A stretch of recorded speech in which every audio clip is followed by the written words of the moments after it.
सदाशिवसमारम्भां शङ्कराचार्यमध्यमाम् अस्मदाचार्यपर्यन्तां वन्दे गुरुपरम्पराम्. ॐ.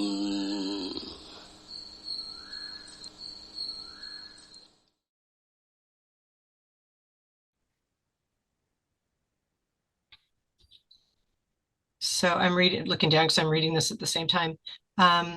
So it talked about detach both kinds of sense organs. I'm just wondering how far that goes. So I wake up every morning, even though I'm not here. And so I go through this day and I notice all these preferences towards, for me, it's like beauty. I want the food that I prepare to look pretty, and I take the time to brush my hair and maybe even put on a little lip gloss. So how far is that okay or not okay? Yes, my beloved guru Swami Paramarthananda gave these instructions that if you want to be free from too much binding desires, that we should make all desires a preference. Then when it is a preference and not a need, it is much better. It is different to say, for example, to yourself that I would like to cook today for myself and my family this kind of dish. I prefer that. But somehow I didn't have at home all the stuff that I need for this particular dish. It is perfectly fine. I will make another dish.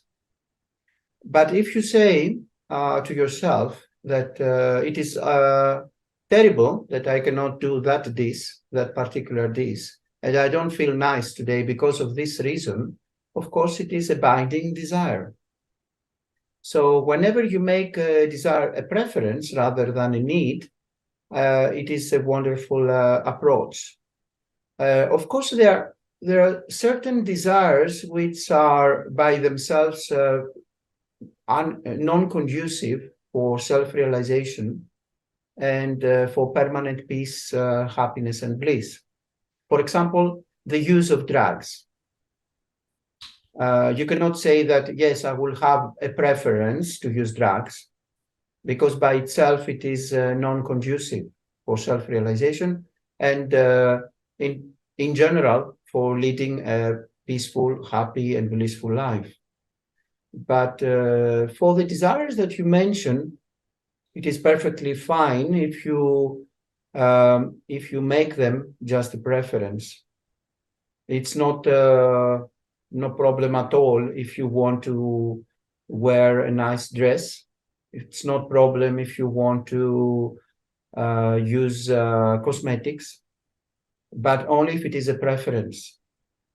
Millions and millions of ladies, they can be totally dissatisfied and unfulfilled if they don't have, let's say, the most expensive and the most extreme cosmetics to use.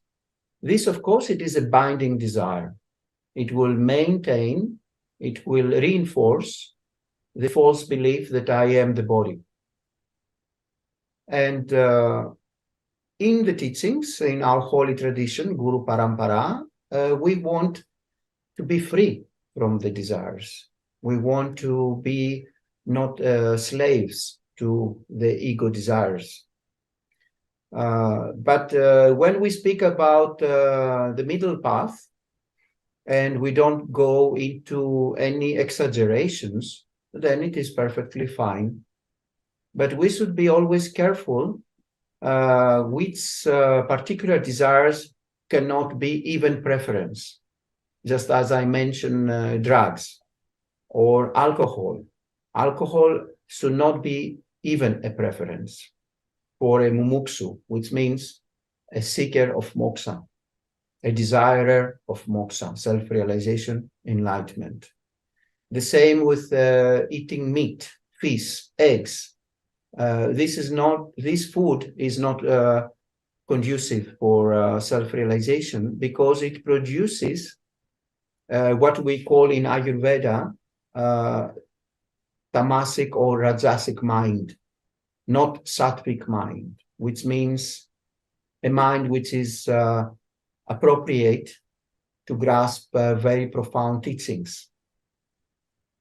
Then also to the desire to make love, for example. It is perfectly fine if you have a permanent relationship, and even better if you are married and you enjoy making love with your husband.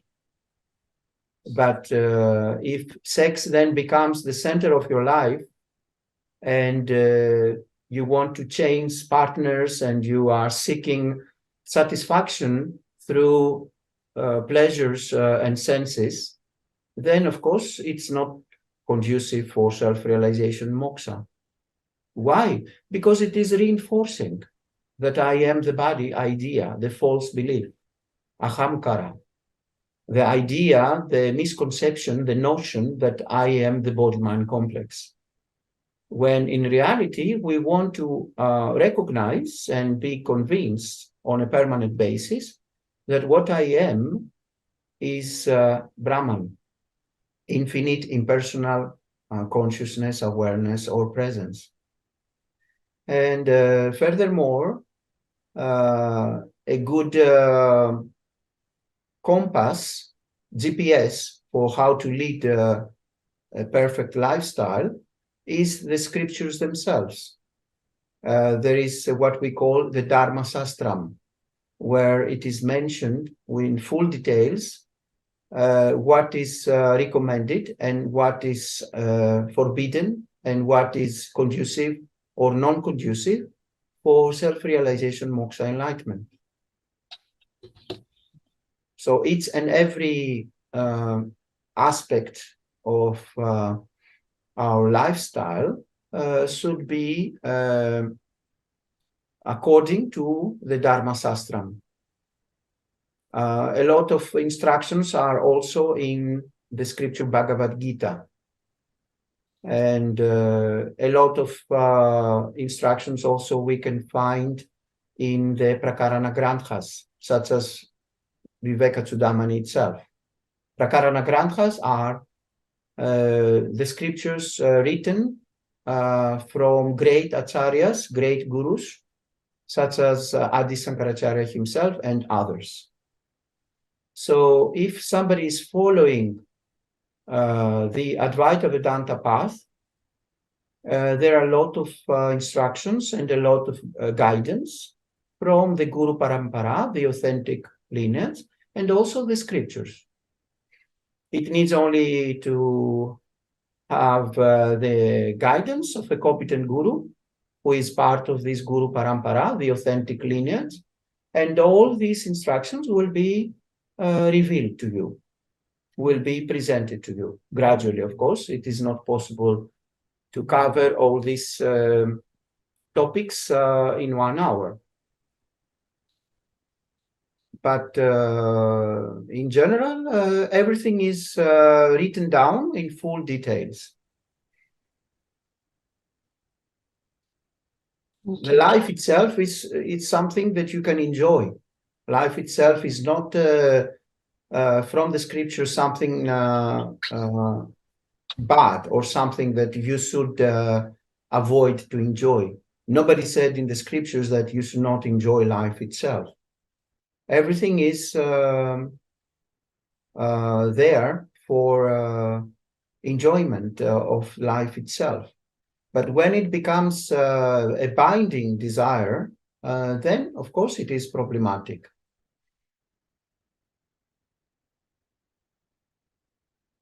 I don't know if you want me to elaborate further. No, that was very good. Thank you. Okay. Somebody else?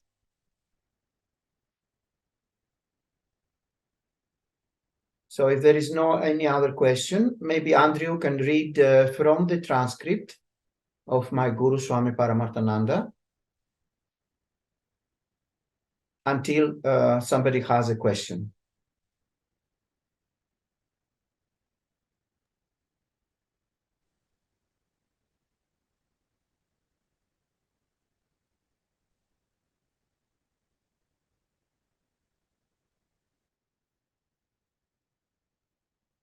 There you go.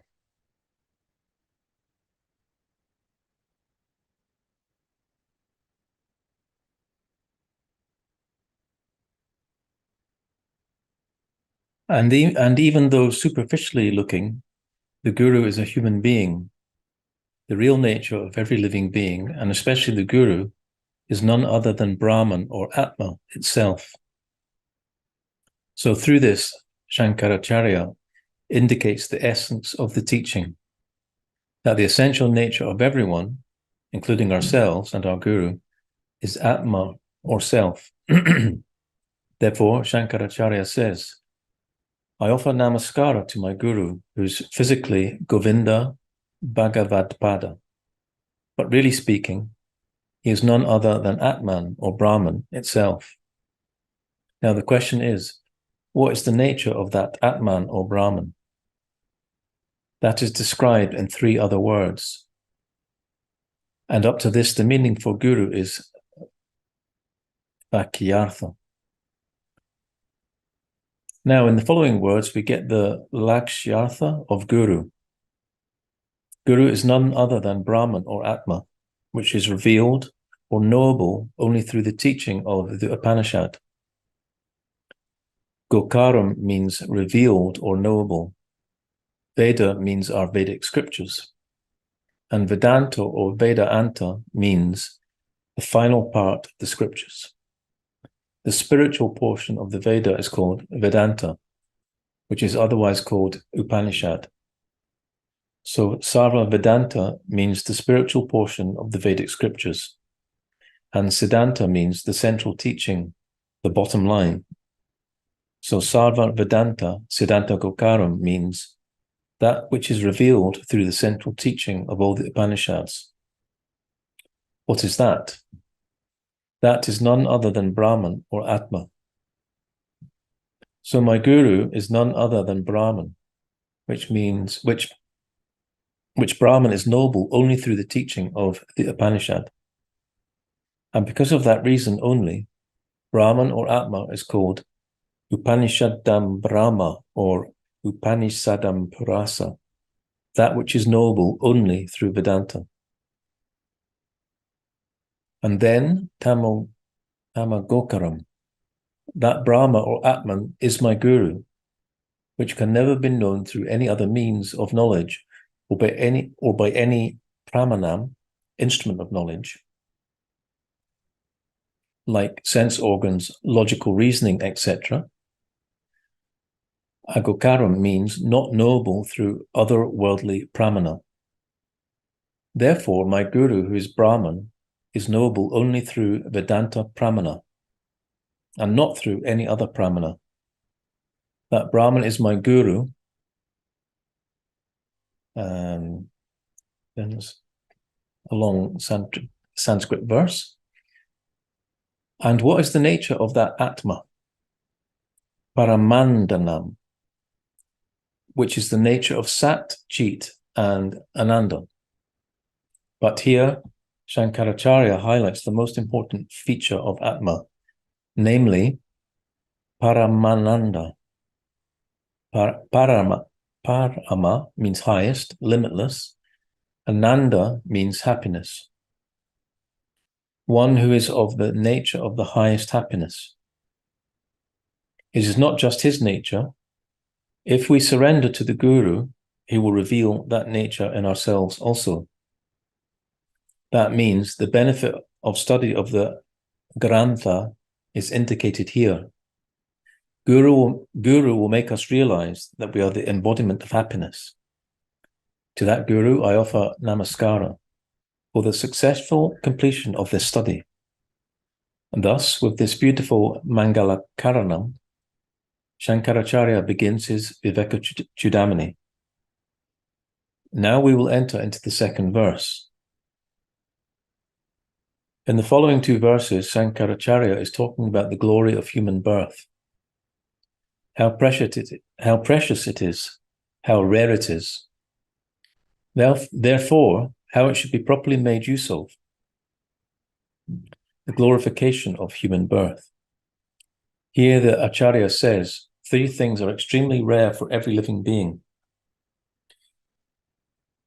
Durlabam means very, very difficult to attain, very rarely attained.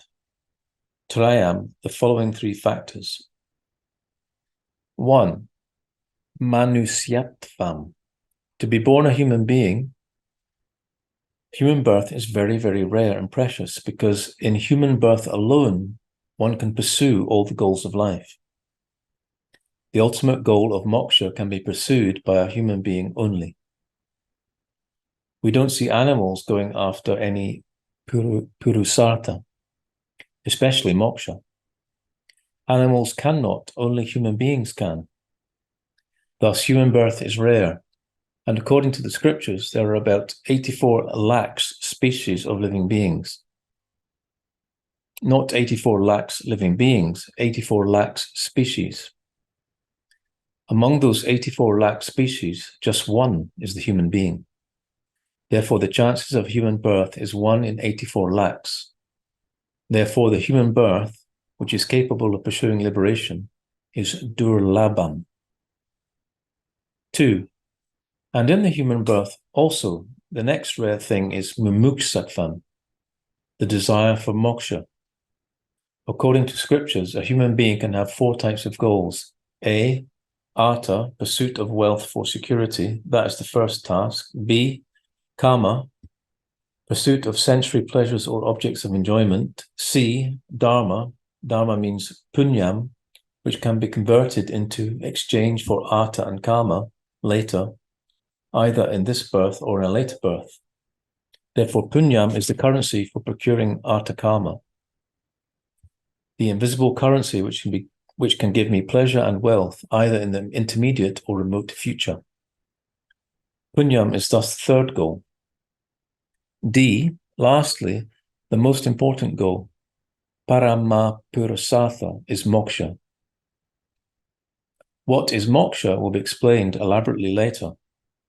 Here I will give you just the essence. Moksha means freedom. Freedom from what will be the question. Freedom from self-ignorance and self-misconception is called moksha. According to the scriptures, we do not know our real nature.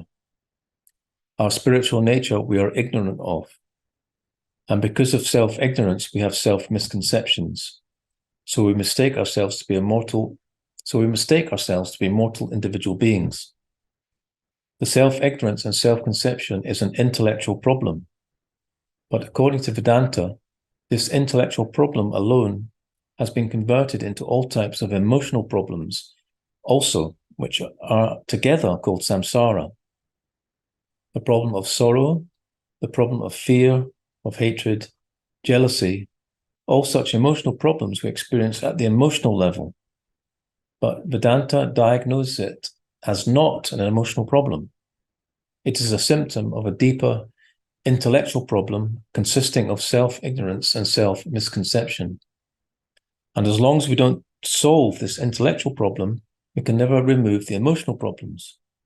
That is why Lord Krishna says, wise people are the only ones who can get rid of all types of emotional problems, or samsara.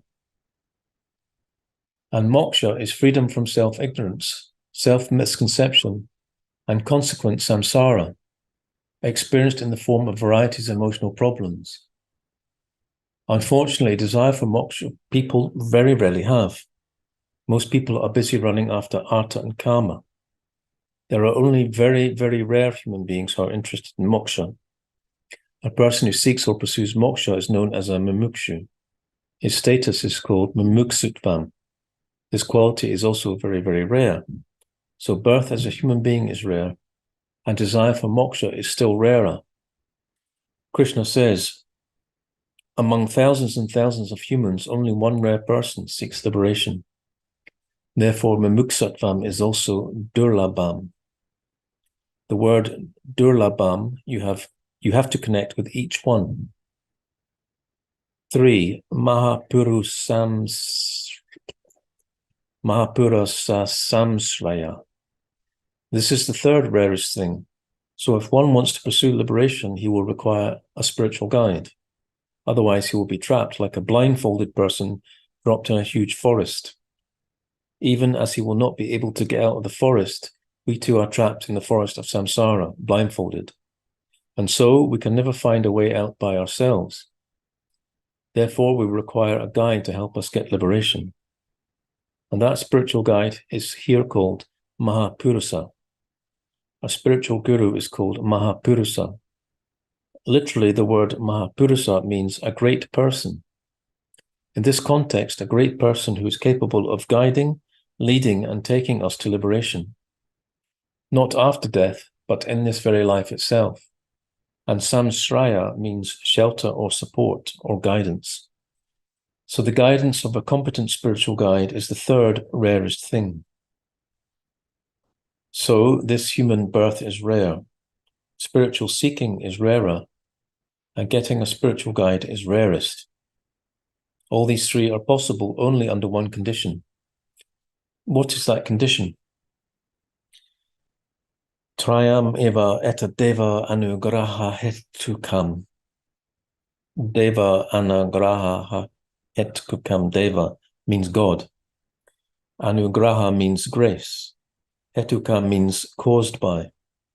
Only if God's grace is there will we get all these three rare blessings. Then the next question will be, God will give his grace on what condition? Will God give his grace to anyone at random? Or does God also has raga and vesa, and so gives his grace only to some people and not to some other people? What is the basis for Isvara Negraha? The basis is we should deserve the grace of Ishvara. So God gives his grace to the deserving ones. That means if we need Ishvara's grace, we should deserve it. We should tap Ishvara's grace. For that, we should do spiritual punyam, which is karma yoga described in the Sastra. A karma yogi will acquire spiritual punyam, by which he will deserve the grace of the Lord. Through that, he will have manusvyat van mumuksvam and mahapuru samsvaraya. Of course, manusvatyam we already have. So now we require Bhagavan's grace for mumuksatvam. And mahapuru samsraya karma yoga will give these two. Then we will be the luckiest of the living beings. What is important is, using the guidance of Mahapurusa, we should acquire liberation. This is the message of this important sloka. Continuing, we will go to the third sloka in our selected list. So Shankaracharya assumes a rare possibility.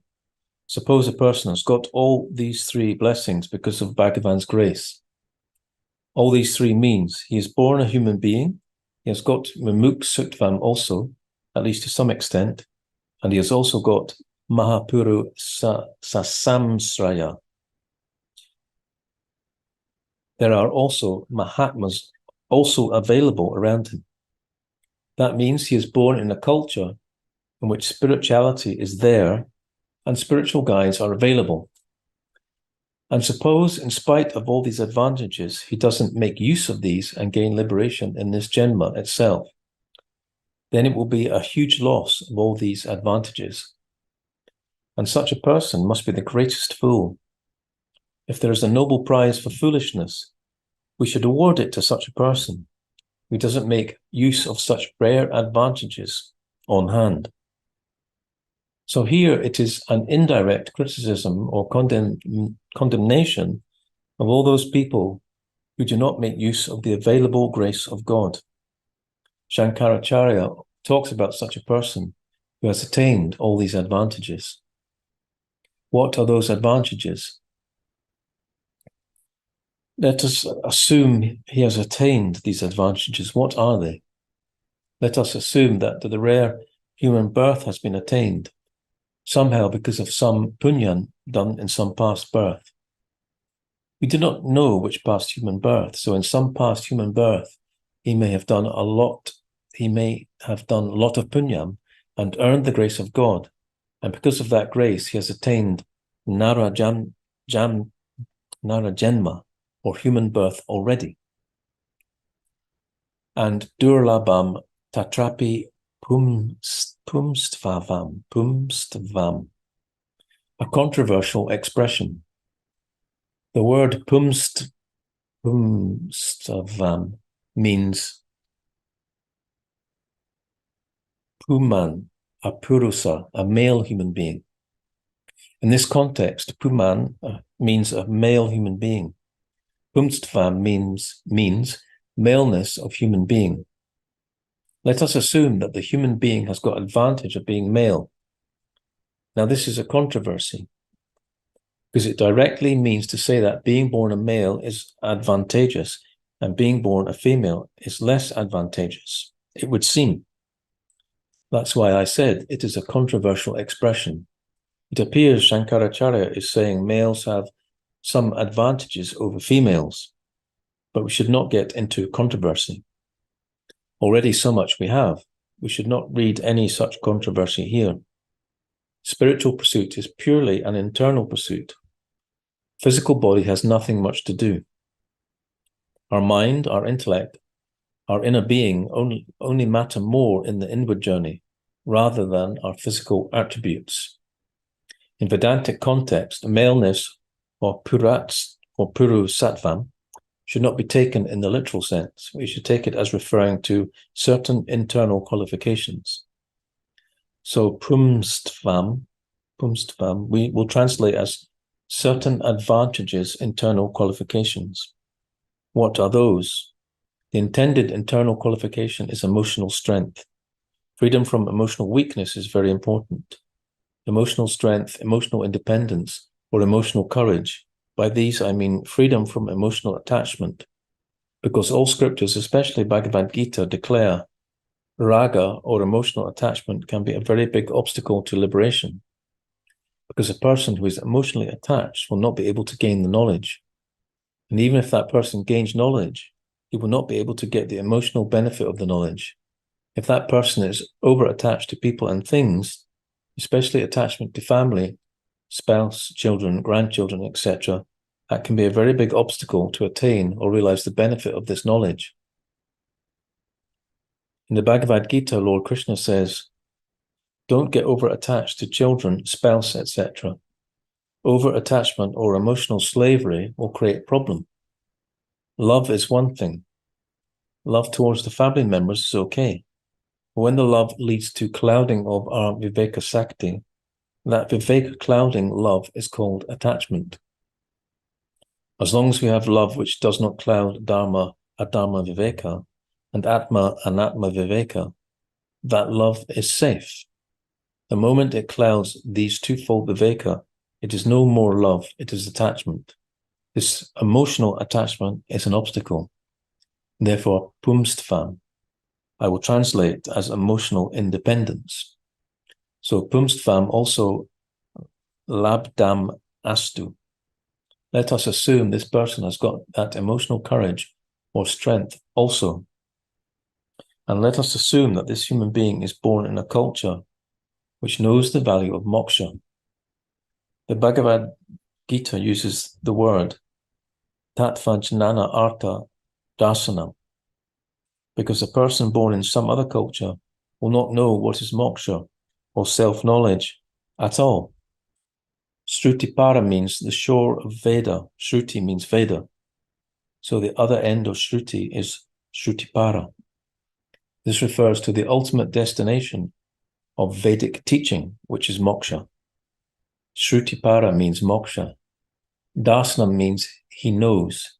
He has understood that moksha is the ultimate destination. So Shrutipara dasanam means one who knows moksha is the ultimate goal of life from the scriptures. Then yasvat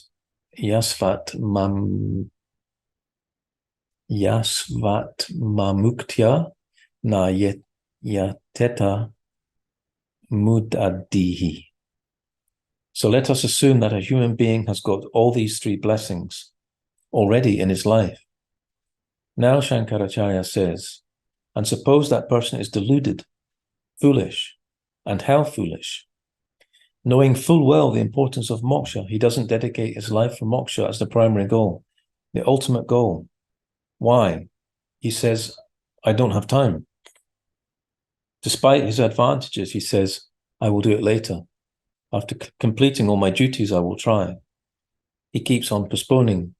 He doesn't prioritize properly. His entire life is dedicated to fulfillment of so many other worldly commitments. He doesn't have time for moksha. And by the time he discovers that moksha is very important, already his faculties are gone. That will be waste of precious human life. Therefore, Shankaracharya says, Ya atma muktya na yateta sa mudadihi. One who doesn't give top priority for liberation and start working for that right from early life itself is foolish. It is not something to be postponed to later. Start early. Atma mukti na yateta. Suppose a person doesn't so dedicate or commit himself to liberation. Atma is used here as reflexive pronoun. Mukti means liberation. So, for his own liberation, he doesn't start working. Karma yoga, he should start very early in life, so that in the middle of his life, he can join jnana yoga, and before long, he can attain moksha. The one who knowingly doesn't do that is a superlative fool. And I'm not going to keep reading for the whole session. There's nobody got any questions.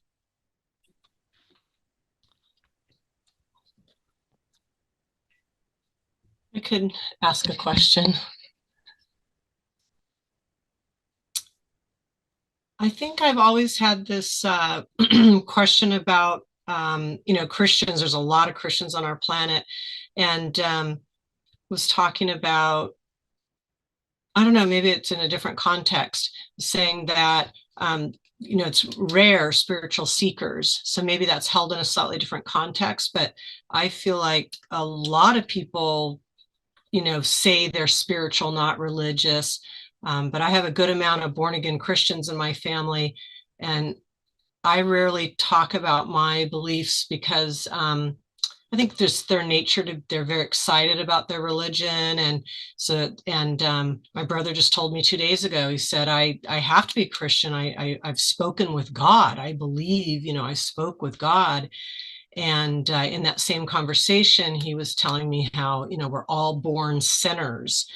And I interjected that I believed we were all born pure and that maybe we make mistakes, but those, can be undone. I was just wondering if you could speak to Christianity or other religions. I mean, I feel a little awkward saying, no, my religion, my beliefs are correct, when he's sincerely passionate about his life as a Christian. I mean, I think it comes from a very good place.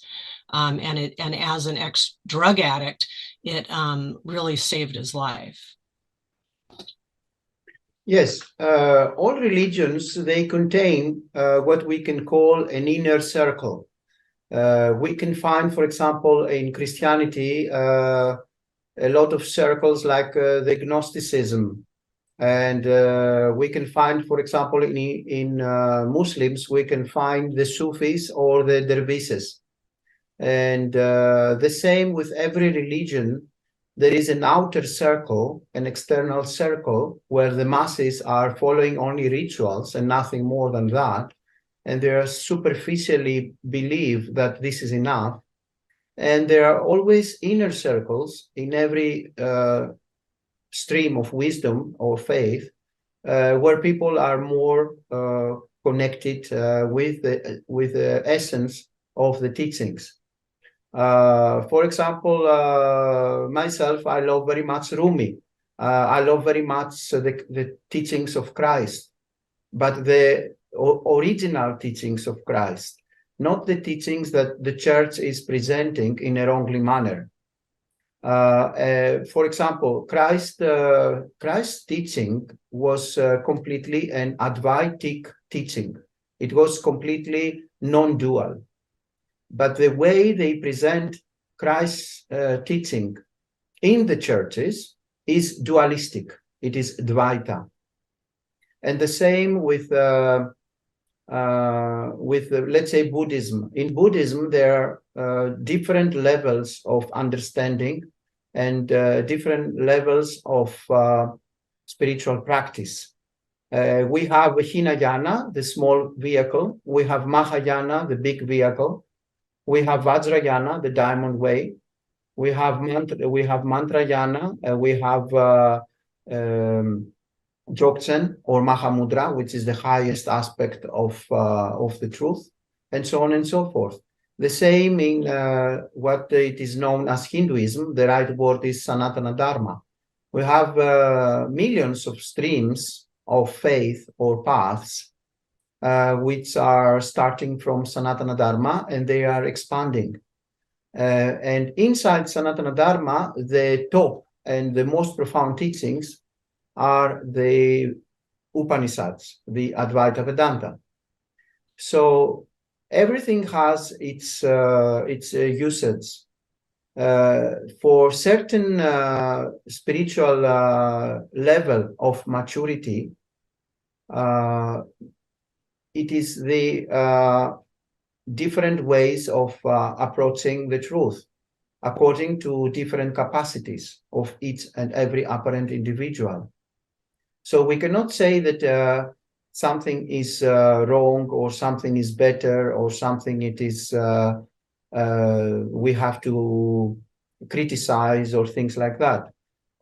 All has its place and everything has its necessity. Sometimes I use the example of my daughters. My daughters, Tara and Samadhi, they are 9 years old, twins daughters. I have tried to introduce them in Advaita Vedanta truth. And the response was to cry and say, Dad, we know deep in our heart that what you say is the truth, but we are not ready yet. You need to wait for us a little bit. And then what I have done is to teach them what we call karma yoga and upasana and values, dharma, lifestyle, and spiritual lifestyle and morality. So it is like that in humanity. There are people who cannot grasp. It is impossible for them to grasp the abstract and the most profound teaching of Advaita Vedanta. For many people, millions and millions of people, they found it. They can find blasphemous to say that you and God is the same true essence. They find it completely evil, even, and they can feel even that they are insulted according to their faith. If you say that you yourself is God, God and yourself are not two distinct things. But in Advaita Vedanta, we say this profound teaching that there is no other God than you yourself. Of course, not the body-mind complex, but you as the essence, as consciousness, awareness, Brahman. So it goes like that. According to different individual spiritual capacity, there are different streams of faith or spiritual path. And everything is perfectly fine. It is much better for someone to follow a Advaitic path because of his immaturity, spiritual immaturity, and to have faith in God as something distinct than himself, something external, than not to follow anything at all and be a completely evil person. What about our behavior or our attitude towards others who cannot grasp the Advaita Vedanta teaching? We should allow them to be spiritually mature. It is not our work or our mission to make them ready for Advaita Vedanta. Because this may take millions of lifetimes. So it is not in our capacity to prepare somebody for Advaita Vedanta, Jnana Yoga. And those who are ready for Jnana Yoga, they knock the door to enter Jnana Yoga. Jnana Yoga will never have more than 20 to 100 individuals per country who will be interested for this profound teaching. Even in India itself, I cannot see more than, let's say, 1,000 who are deeply involved in Advaita Vedanta teaching. In a country of 1,300,000,000 people, hardly 1,000 they are really involved in Advaita Vedanta. So we cannot say what is wrong and what is good and what is appropriate for each and every individual. If it wasn't appropriate to be different streams of knowledge, different streams of wisdom or spiritual paths, then it wouldn't be like that. There is a necessity for that. There is a need for those who are in kindergarten level to follow kindergarten spiritual paths. For those who are in postdoctorate level, they can follow Advaita Vedanta. But how many are they? Those who are ready for Advaita Vedanta? Very, very, very, very, very few. So we just follow our heart and our tendency due to previous spiritual practice that we did in our previous lifetimes, and we follow that which is an attraction for us.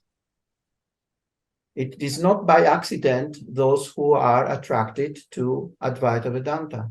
It is due to millions of lifetimes of preparation and spiritual practices, sadhana, and a tremendous amount of punya, which means merits or good karma. And you cannot prepare somebody in a lifetime for Advaita Vedanta. And those who are not fully prepared, of course, they can combine karma yoga and upasana together with a touch in jnana yoga. So even if they are not prepared enough and they feel attraction and they have this punyam, this good karma, to be connected with Advaita Vedanta and the Guru and an authentic Guru Parampara, then let them do so, and they will get the maximum benefit. And in this lifetime, they will attain moksha. They will recognize that they are, in reality, their true nature is nitya mukta, eternally liberated, eternally self-realized. But not so many are in this level. And also, if we want to help others and to invite them, let's say, in our path, the others, what they will do is that they will observe your lifestyle, and they will observe how you act and how you are behaving after entering the path of jnana yoga. And if the others, the apparent others, of course, because there are no others in reality, if they will see that you are doing something like spiritual bypassing, or that you are misappropriating the teachings of Advaita Vedanta and your lifestyle is not according to the highest values of or principles or spiritual ethics of Advaita Vedanta, simply they will not follow your invitation. But if your lifestyle is according to the scriptures, the Dharma Sastram and Advaita Vedanta itself, then the others will feel an attraction. If they see you, that you are abiding in your true nature as Satchitananda, and you are peaceful and happy and blissful, and you are leading a life which is with ahimsa, without violence, and your life is also a contribution to society, then of course you can create a huge invitation emotionally, and you can invite them with the best way in this path. So it goes like this, yes, and we should be very careful, because these profound teachings, if they are being misappropriated, they can create a kind of pride. Like I am following the Advaita Vedanta, the highest and the most profound teachings ever appeared in the planet, and I'm better than others. I'm not a common person. I am superior.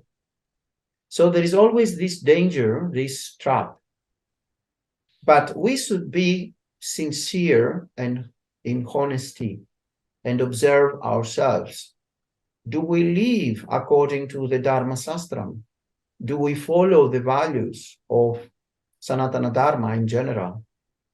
Is our life an example, a good paradigm for others? And that is more than enough. Those who are ready from previous lifetimes and prepared enough, they will knock the door by themselves. They will do research. They will try to find a guru. They will try to follow a guru parampara, an authentic lineage. And there are gurus, alive gurus now, who can offer this guidance. My beloved guru is teaching. He offers teaching 40 years. And thousands of people, they got these profound teachings through my guru. And myself, I haven't found in my life such a clear, crystal clear teaching other than my gurus. And I have been following many spiritual paths since I was 6 or 7 years old, because I had spiritual, mystical experiences which I couldn't handle. And then I have started my path very, very early. And I have been following many, many spiritual paths and many gurus. But I have ended up in Advaita Vedanta as the most profound. And also my guru, Swami Paramarthananda. And also the Sringeri Jagat Gurus. So this is the most profound teaching that ever appeared in earth. And it needs a lot of punyam to grasp it, a lot of merits from previous lifetimes, millions of previous lifetimes.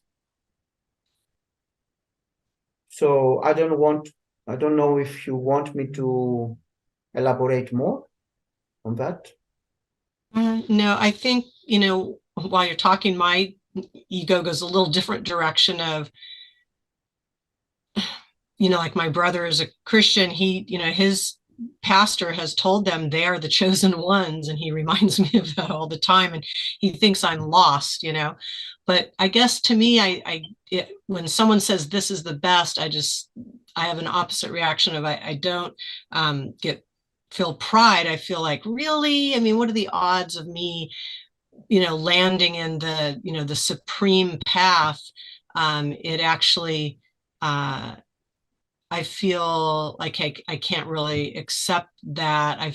There's so many people following other paths. I guess I wanted to hear something like, oh, there's many paths to God. This is just one of them. It's hard for me to hear that this is, the supreme path and everybody else is on the wrong path. But there are no wrong paths. They are appropriate paths according to the spiritual capacity of each and every individual. I can give you the following example. Let's say that somebody is in the kindergarten and he's learning through this class of kindergarten. Can you say that his learning is wrong? And there is another one who is following postdoctorate studies. You cannot say that the one is wrong and the other one is better. It is according to the capacity of each and every apparent individual. There are no wrong paths. There are appropriate paths for each and every individual.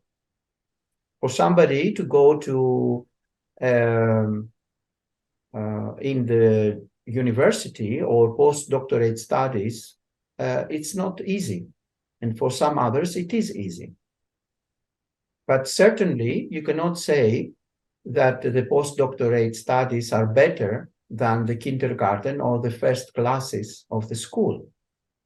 It is a matter of spiritual capacity, of spiritual maturity due to previous lifetimes, due to your previous sadhana, spiritual practices and efforts. So for your brother, it is the appropriate path. For myself, Christianity, as they presented in the churches, is not the appropriate path. But that doesn't mean that your brother is following a wrong path. Just as the same, your brother cannot say that you are following a wrong path. You are following the path which is an attraction for you. You felt an attraction. You felt that you need to do at least research about it. It is perfectly fine. But at the same time, distinction of any kind, it is wrong understanding, even through logic.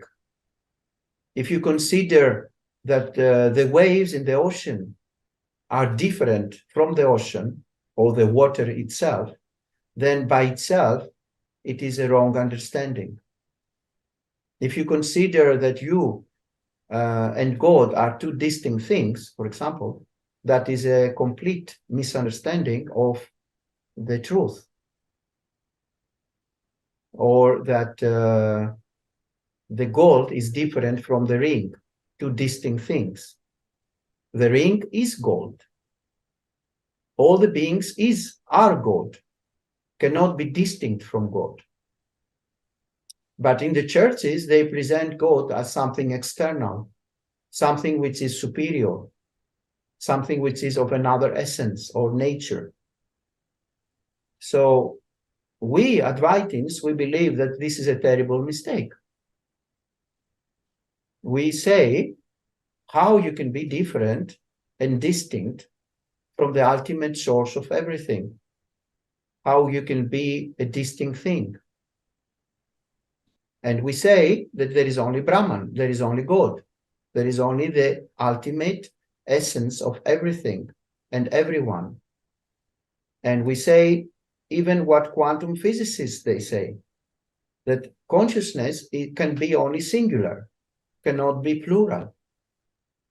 So there is only consciousness, awareness, Brahman, and everything appears and disappears in it. And the essence of everything that appears and disappears cannot be other than the essence itself, which is consciousness, awareness, Brahman. So this is our difference. But that doesn't mean that there are wrong paths and perfect paths. It is depending on the capacity of each and every individual due to previous lifetimes spiritual endeavors.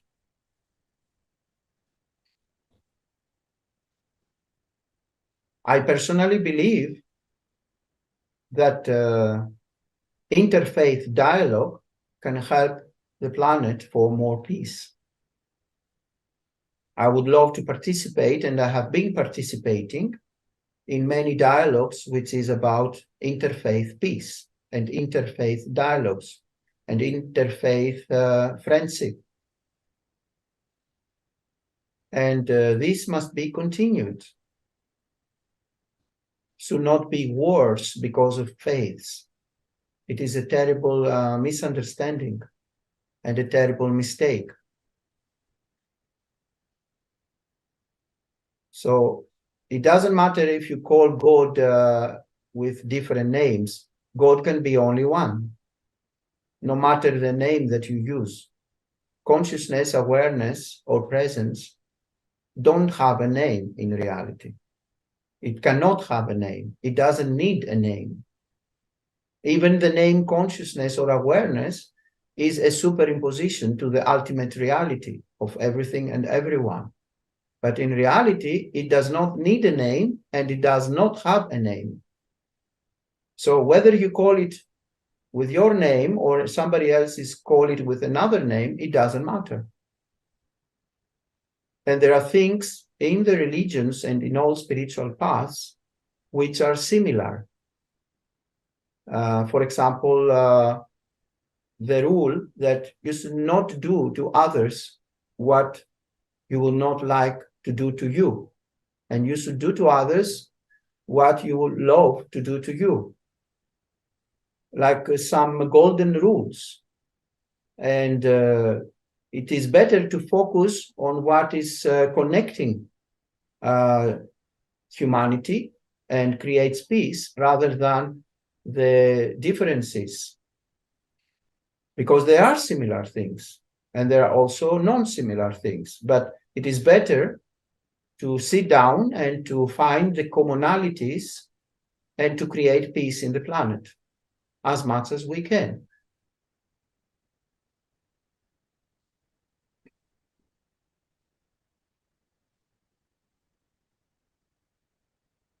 I don't know if you like me to elaborate more. No, I think that's clear. It's yes, because my brother and I love each other, he will listen to me. So it's been an interesting dialogue, very slow over the years, that he emphasizes 10 points that seem ridiculous to me, but I listen to them, about Christianity, and I'll respond to all of those. And one out of 10, I feel a little shift in him, only because he does love and trust me, that he will listen a little bit. But he, in my opinion, it's almost downright brainwashing. He's been involved with one church since he had problem with drugs in his 20s, and he's 68 now. One church, and so it's been a long time, and it did help him. It kept him on the straight and narrow. But anyway, once in a while I just see him stop for a minute and listen. It kind of sinks in a little bit. So it's been interesting. So I'll just stay with it. I do have one other question with the Upanishads. Do you have a certain translation that you prefer? The best that are available right now are from Ramakrishna Mission. Okay. And also my guru is from time to time is suggesting. So you can see from the transcripts what is his, which are his suggestions. I was going to see, mine has a green cover. I forget, I think it starts with an N. Okay, I've got it. Yes. So is there really, is any translation okay, or you really do have? Not all are okay. Okay. For example, there are paths which are dualistic or Dvaita, not Advaita. And they are considering and they are misinterpreting the teachings in their own way. For example, we have great difference with ISKCON, International Society of Krishna Consciousness. They are a Dvaitic path, a dualistic path. We have strong differences with this path. So we consider, I personally consider all this work they do completely contrary to Advaita Vedanta.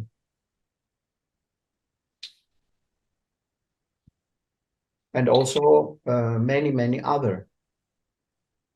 different paths are completely contradictory. So it is the same with you go back in your previous discussion, it is the same with the Christ teaching.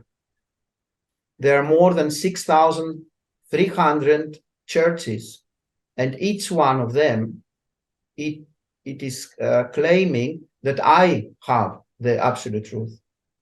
All the rest of the churches are wrong. So it is the same in Sanatana Dharma. There are so many traditions, so many paths, and even in Advaita Vedanta, different schools, they do exist. Even in Upanishads, the way you are understanding the Upanishads, it may differ according to different spiritual streams. So again, it is according to the spiritual maturity or capacity of each and every apparent individual. If somebody cannot grasp that his nature is Brahman, consciousness, impermanent and impersonal, permanent and impersonal consciousness awareness, if somebody cannot grasp that, and he believes that God is something distinct than himself as a being, and then even if you say that in our path we don't consider like that, and we believe that there is only one ultimate reality, which is consciousness, awareness, Brahman, he will never accept it. He will protest. He may even be violent with you and say that you are blasphemous. How I can be the same with God? How me and God being the same? And yet, there are so many others who find it completely natural and completely logical even, that there should be one ultimate reality, one absolute truth, one consciousness, singular consciousness awareness, which encompasses everything that appears in it by it. So why is that? Simply because some people have enough preparation and they have graduated from the complexities of dualism or confusion. They have graduated from this belief that there are distinct things and distinct beings, and always there will be others who are, due to their infinite spiritual capacity and spiritual practices, they will find it very natural and very true. Time is running very, very short. Okay, so let's close it for tonight, and see you all next week. Okay? Namaste. Namaste.